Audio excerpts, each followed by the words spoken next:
প্রশ্ন লিখেছেন রবীন্দ্রনাথ ঠাকুর।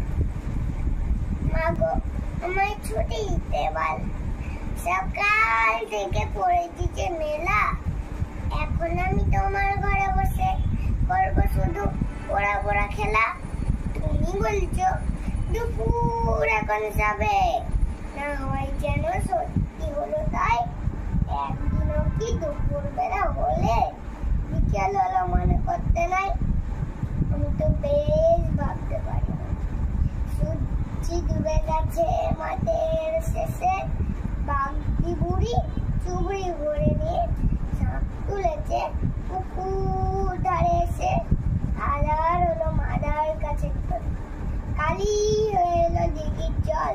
হাতের থেকে সবাই এলো ফিরে, মাঠের থেকে এলো চাষির দল। মনে কর না উঠলে যাদের তারা, মনে কর না সন্ধে হলো যেন রাতে